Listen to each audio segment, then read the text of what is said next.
प्रिय बंधुओं, जय भीम, जय भारत, नमो बुद्धाय। आज मैं आपके सामने बाबा साहेब डॉक्टर भीमराव अंबेडकर जी द्वारा लिखे गए महान बौद्ध ग्रंथ बुद्धा एंड हिज धम्मा का हिंदी रूपांतर भगवान बुद्ध और उनका धम्म प्रस्तुत करने जा रहा हूँ। और आज इस श्रृंखला में यह छठी कड़ी है।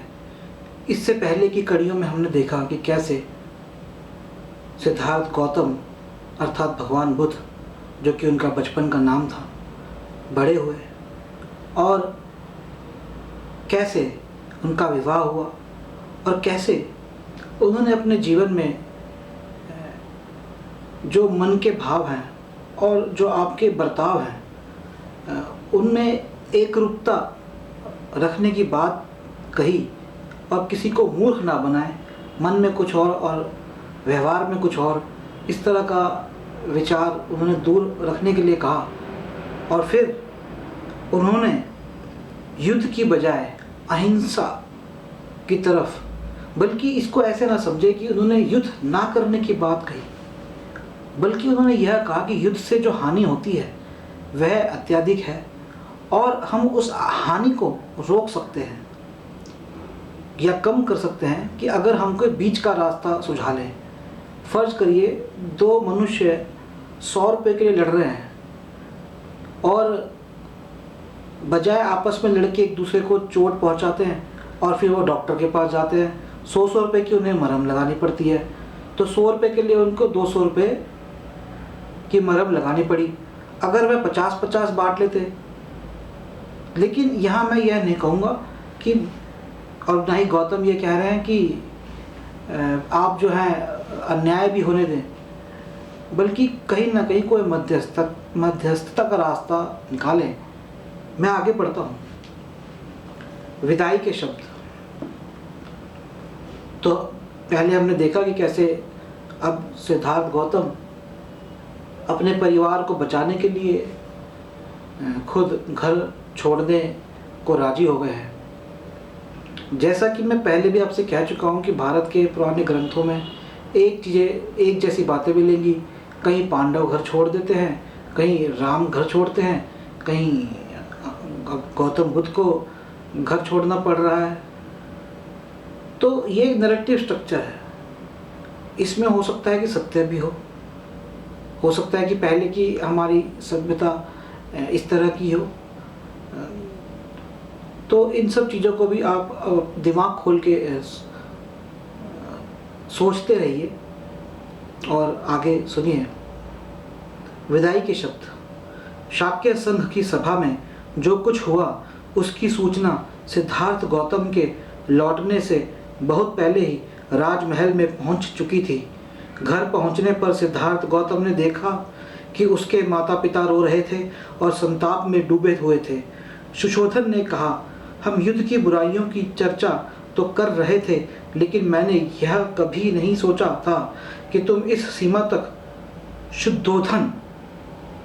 शुद्धोधन ने कहा कि हम युद्ध की बुराइयों की चर्चा तो कर रहे थे, लेकिन मैंने यह कभी नहीं सोचा था कि तुम इस सीमा तक चले जाओगे। सिद्धार्थ ने उत्तर दिया, मैं भी नहीं सोचता था कि स्थिति ऐसा मोड़ ले लेगी। मैं आशा कर रहा था कि अपने तर्कों से शांति हेतु शाक्यों का मन जीत लूं, लेकिन कितने खेद की बात है कि सैनिक अधिकारियों ने लोगों को इतना उत्तेजित कर दिया कि मेरे तर्क उन पर कोई भी प्रभाव डालने में सफल नहीं हुए। लेकिन मैं आशा करता हूँ कि आपने अनुभव किया होगा कि मैंने किस प्रकार परिस्थिति को अत्यधिक बिगड़ने से बचाया लिया। मैंने सत्य और न्याय के उद्देश्य को नहीं छोड़ा, सत्य और न्याय के लिए अडिग खड़ा रहा, चाहे उसके लिए कोई भी दंड रहा हो। मैंने उसके प्रहार को अपने ऊपर ले लिया। लेकिन शुद्धोधन इससे संतुष्ट नहीं थे। वह बोले, तुमने यह नहीं सोचा कि इससे हमारे ऊपर क्या बीतेगी? सिद्धार्थ ने उत्तर दिया, लेकिन इसी कारण से मैंने प्रवज्ञा ले ली। जरा सोचिए, यदि शाक्यों ने हमारे सारे खेत जब्त करने की आज्ञा दे दी होती तो इसका दुष्परिणाम क्या होता? लेकिन तुम्हारे बिना हमारे लिए इन खेतों का क्या लाभ है? शुद्धोधन पीड़ा से भरकर बोले, सारा परिवार ही शाक्य जनपद का परित्याग कर तुम्हारे साथ देश छोड़कर क्यों न चले? प्रजापति गौतमी भी रोते हुए शुद्धोधन के साथ साथ बोली, मैं भी इस बात से सहमत हूँ। तुम हम सबके को इस प्रकार छोड़कर अकेले कैसे जा सकते हो? सिद्धार्थ ने सांत्वना दी, माँ, क्या तुमने हमेशा एक क्षत्रिय की माता होने का दावा नहीं किया है? क्या ऐसा नहीं है? तब तो तुम्हें वीर होना चाहिए। इस प्रकार दुखी होना तुम्हें शोभा नहीं देता। यदि मैं युद्ध भूमि में गया होता तो वहाँ मारा जाता तो तुम क्या करती? क्या तब भी तुम इसी प्रकार दुखी होती? गौतमी बोली, नहीं, वैसे तो एक क्षत्रिय के योग्य होता, लेकिन अब तुम लोगों से दूर जंगल में जंगली जानवरों के साथ रहने जा रहे हो। हम यहाँ कैसे शांति से रह सकते हैं? मैं कहती हूँ कि तुम हमें भी अपने साथ ले चलो। सिद्धार्थ ने प्रश्न किया, मैं तुम सबको कैसे साथ ले जा सकता हूँ? नंद अभी बच्चा है, मेरे पुत्र राहुल का अभी अभी जन्म हुआ है। क्या तुम इन्हें छोड़कर मेरे साथ जा सकती हो? गौतमी को संतोष न हुआ। उसने निवेदन किया, यह संभव है कि हम सब शाक्यों का देश छोड़कर कौशल राज के संरक्षण में रहने के लिए कौशल राज में चले जाएं। सिद्धार्थ ने पूछा, लेकिन माँ, शाक्य क्या कहेंगे? क्या वे इसे देशद्रोह नहीं समझेंगे? इसके अतिरिक्त मैंने वचन दिया है कि मैं वाणी या कर्म से ऐसा कुछ नहीं करूँगा जिससे कि कौशल राज को मेरी प्रवज्ञा का यथार्थ कारण ज्ञात हो जाए। यह सही है कि मुझे अकेले जंगल में रहना होगा, लेकिन उत्तम क्या है, जंगल में रहना अथवा कोलियों के वध में भागीदार बनना? शुद्धोधन ने पूछा, लेकिन इतनी व्यग्रता क्यों? शाक्य संघ ने अभी कुछ समय के लिए लड़ाई को स्थगित कर दिया है। हो सकता है कि युद्ध भी कभी छिड़े ही नहीं। तुम अभी प्रवज्ञा क्यों नहीं स्थगित कर देते? हो सकता है कि तुम्हारे यहाँ बने रहने के लिए शाक्य संघ से अनुमति प्राप्त करना संभव हो जाए। सिद्धार्थ को यह विचार सर्वथा नापसंद था, इसलिए उसने कहा, क्योंकि मैंने प्रवजित हो जाने का वचन दिया है, इसलिए शाक्य संघ ने सभी कोलियों के विरुद्ध युद्ध छेड़ने का निर्णय स्थगित कर दिया है। यह संभव है कि मेरे प्रवज्ञा ग्रहण कर लेने पर शाक्य संघ को अपनी युद्ध की घोषणा को वापस लेने के लिए राजी किया जा सके, किंतु यह सब कुछ पहले मेरे प्रवज्ञा ले लेने पर ही निर्भर करता है। मैंने वचन दिया है और मुझे उससे अवश्य पूरा करना चाहिए। उस उल्लंघन का परिणाम हमारे लिए और शांति दोनों के लिए बहुत गंभीर हो सकता है। माँ, अब मेरे मार्ग में बाधक ना बनो। मुझे अपनी अनुमति और अपना आशीर्वाद दो। जो कुछ हो रहा है वह अच्छे के लिए ही है।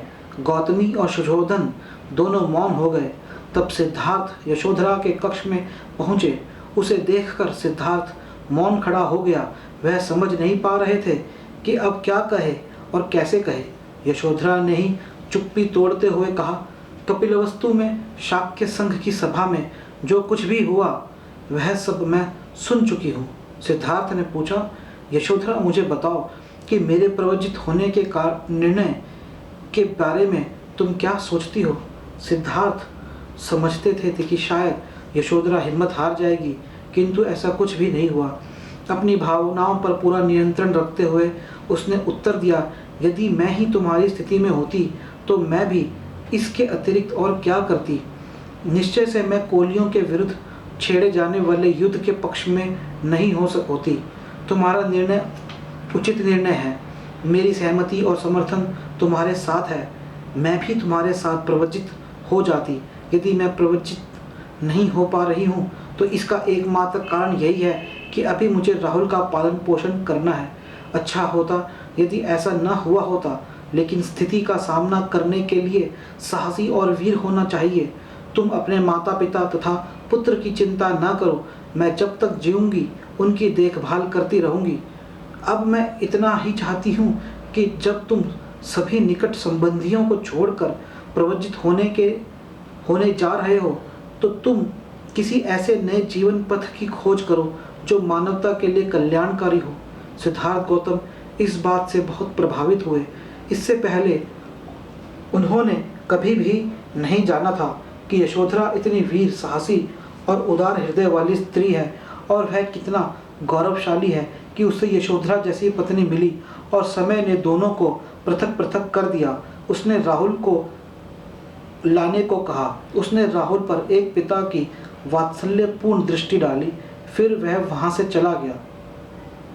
अगला भाग, महाभिनिष्क्रम अर्थात गृह त्याग।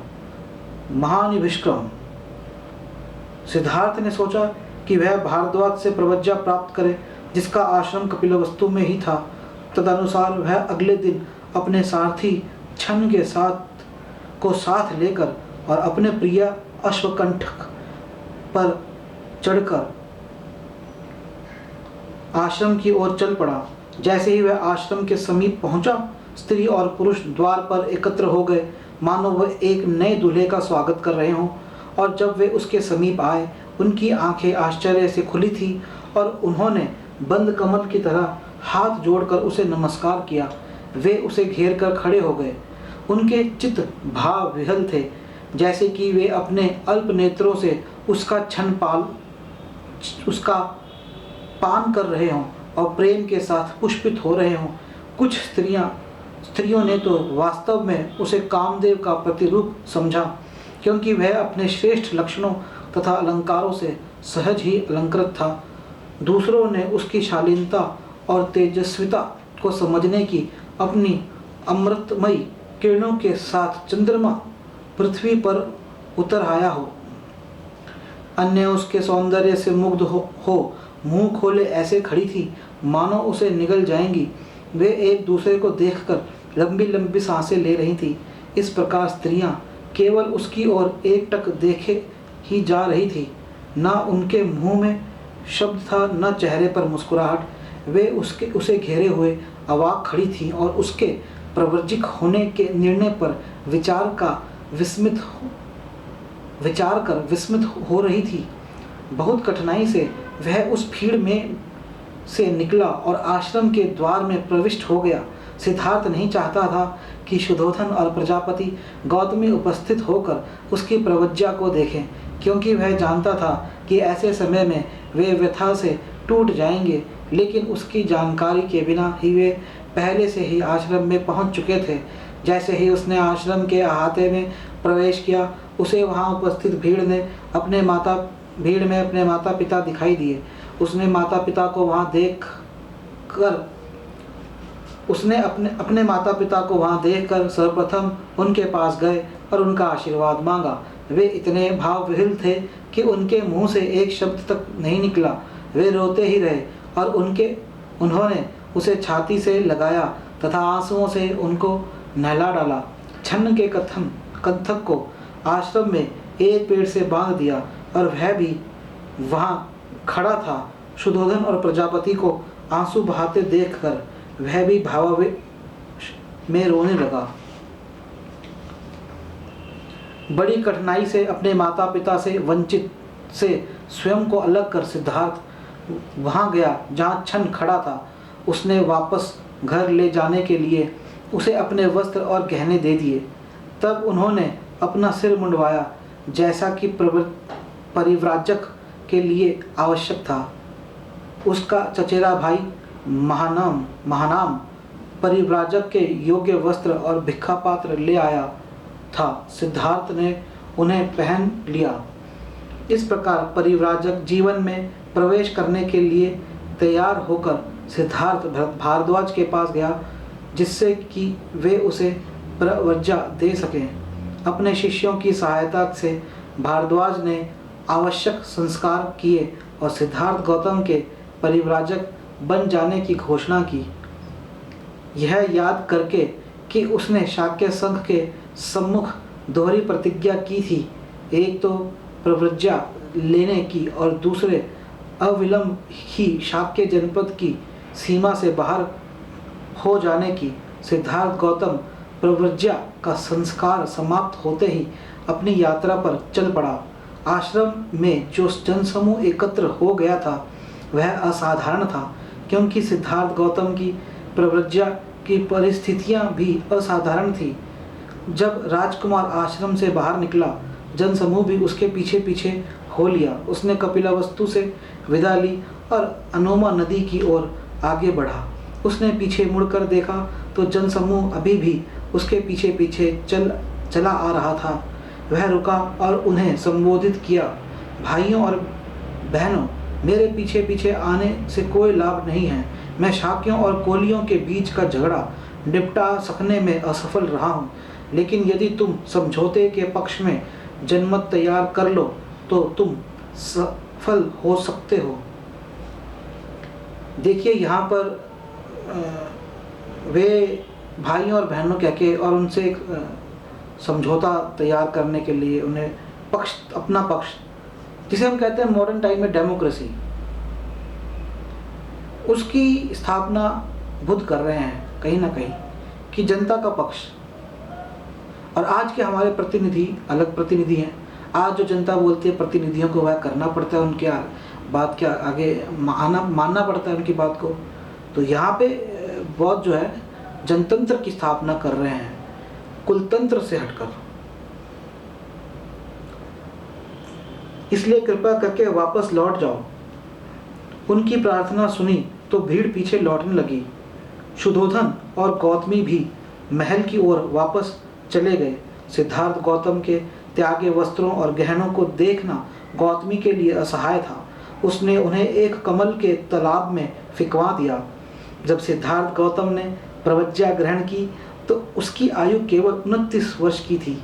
लोग उसकी प्रशंसा करते थे और ठंडी सांस भर कहते थे, यह शाक्य उच्च कुलोत्पन्न है, यह श्रेष्ठ माता पिता की संतान है, यह संपन्न है, यह तरुण्य के मध्य में है, यह सुंदर शरीर और बुद्धि से युक्त है, सुख भोग में पला है और यह अपने संबंधियों से इसलिए लड़ा ताकि पृथ्वी पर प्राणियों के लिए शांति और सद्भावना बनी रहे। वह शाक्य तरुण था जो नातेदारों के बहुमत के आगे हार गया तो भी झुका नहीं और अपने लिए स्वैच्छिक दंड भुगतान स्वीकार किया, जिसमें ऐश्वर्य की जगह दरिद्रता, भोग की जगह भिक्षा, घर की जगह बेघर हो जाना था। और इस प्रकार उसके साथ उसकी देखभाल करने वाला कोई नहीं है और संसार में ऐसा कुछ भी नहीं है जिसे वह अपना कह सके।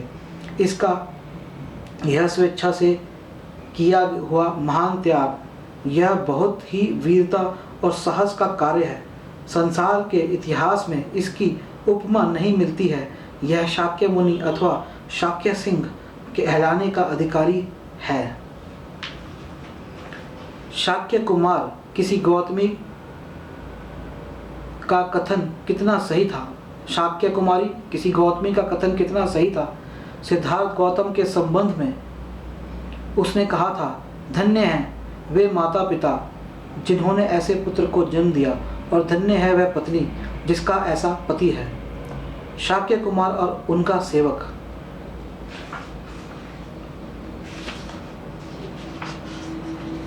छन को भी कंथक के साथ लौट जाना चाहिए था, लेकिन उसने वापस जाने से मना कर दिया।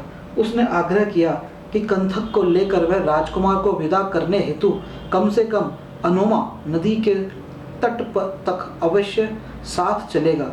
छन का यह आग्रह इतना प्रबल था कि सिद्धार्थ गौतम को उसकी इच्छा को मानना ही पड़ा। अंत में वह अनोमा नदी के तट पर पहुंचे। तब छन को संबोधित करते हुए सिद्धार्थ बोले, अच्छे मित्र, इस प्रकार यहाँ तक मेरे साथ साथ आने से मेरे प्रति तुम्हारा स्नेह सिद्ध हो गया है। अपने स्वामी के प्रति तुम्हारे प्रेम ने मेरे संपूर्ण हृदय को जीत लिया है। मैं अपने प्रति तुम्हारे उदार भाव से बहुत प्रसन्न हूँ, लेकिन इस समय तुम्हें कोई पुरस्कार देने में असमर्थ हूँ। इस प्रकार साथ देने वाले को पुरस्कृत करने के लिए कौन तत्पर नहीं होगा, लेकिन विपत्ति के समय आदमी के अपने आगे संबंधी तक पराये बन जाते हैं। परिवार के लिए पुत्र का पालन पोषण किया जाता है, पुत्र अपनी ही भावी सहायता के लिए पिता का आदर करता है। किसी न किसी आशा से ही संसार के लोग उदारता दिखाते हैं। बिना उद्देश्य का निस्वार्थ भाव कहीं भी नहीं है। केवल एक तुम ही इसके अपवाद हो। अब इस घोड़े को लो और लौट जाओ। राजा के स्नेह में अभी किसी तरह की कमी नहीं आई होगी। उन्हें किसी न किसी तरह इस दुख को सह लेने में सहायता करनी चाहिए। उन्होंने कहा कि मैं उन्हें ना तो किसी स्वर्ग की कामना से, ना स्नेह की कमी और ना ही क्रोध की भावना से छोड़कर चला आया हूँ। इस प्रकार घर छोड़कर चले आने पर मेरे शोक करने के बारे में उन्हें सोचना भी नहीं चाहिए, क्योंकि मिलन कितना भी दीर्घकालीन क्यों न हो, एक ना एक दिन वियोग में परिणत हो ही जाता है। जब वियोग अनिवार्य है तो यह कैसे हो सकता है कि संबंधियों से संबंध बार बार वियोग न हो। आदमी के मरने पर निसंदेह उसकी संपत्ति के उत्तराधिकारी बहुत होते हैं, किंतु इस धरती पर उसके सद्गुण का उत्तराधिकारी मिलना कठिन है अथवा होता ही नहीं। मेरे राजा पिता को देखभाल की आवश्यकता होगी। हो सकता है कि राजा कहें कि मैंने अनुपयुक्त समय पर गृह त्याग किया है, किंतु कर्तव्य पूर्ति के लिए कोई भी समय अनुपयुक्त नहीं होता। मेरे पिता को इन शब्दों और ऐसे ही शब्दों से संबोधित करना और तुम ऐसा प्रयास करना कि वे मुझे याद ही ना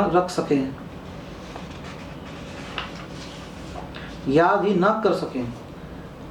हाँ, मेरी माँ से भी कहना कि मैं पूर्णतः उसके स्नेह के योग्य सिद्ध हुआ। वह उदार व्यक्तित्व वाली है, उसकी उदारता के लिए शब्द नहीं है। इन शब्दों को सुनकर दुख में डूबे छन ने भावावेश में हाथ जोड़कर रूंधे कंठ से कहा, स्वामी, यह देखकर कि आप अपने संबंधियों को वियोग दुख देकर जा रहे हैं, मेरा हृदय किसी नदी के कीचड़ में फंसे हुए हाथी के समान बैठा जा रहा है। आपका ऐसा गृह त्याग का संकल्प किसी आंखों से अंशु धारा ना बहाएगा, चाहे उसका हृदय लोह निर्मित ही क्यों ना हो। स्नेह सिक्त हृदय का तो कहना ही क्या। कहाँ तो यह प्रसाद में ही रहने योग्य कोमलांग और कहाँ वह तीक्ष्ण कुशाघास से ढका तपस्या का वन। हे कुमार, आपका ऐसा निर्णय जानकर मैं अब दुखमग्न कपिलवस्तु में इस कंथक घोड़े को वापस कैसे ले जा सकता हूँ। निश्चय से आप उस पुत्र स्नेह सिक्त वृद्ध राजा को ऐसे छोड़कर नहीं जाएंगे जैसे कोई विधर्मी सिद्धम को छोड़कर चला जाता है। और वह दूसरी माता जिसने बहुत सावधानी से आपको पाल पोस कर इतना बड़ा किया, आप उसे उसी तरह नहीं भूल सकते जैसे कोई कृतघ्न व्यक्ति अपनी उपकारी को भूल जाता है। और अपनी उस पत्नी को जो गुणवती है, जो अपने परिवार के लिए यशस्वी है, जो पति के प्रति समर्पित है और जो एक बालक की माँ है। और हे धर्म तथा यश को संजोए रखने वाले, आप यशोधरा के उस पुत्र को जो हर प्रकार से प्रशंसा का पात्र है, ऐसे नहीं छोड़ सकते जैसे कोई दुराचारी अपने गौरवपूर्ण यश को अपव्ययी की तरह छोड़ देता है। अथवा स्वामी, यदि आपने अपने राज्य और संबंधियों को त्याग देने का दृढ़ संकल्प कर ही लिया है, तो भी आप मुझे नहीं छोड़ देंगे, क्योंकि आपके चरण ही मेरे शरण स्थल हैं।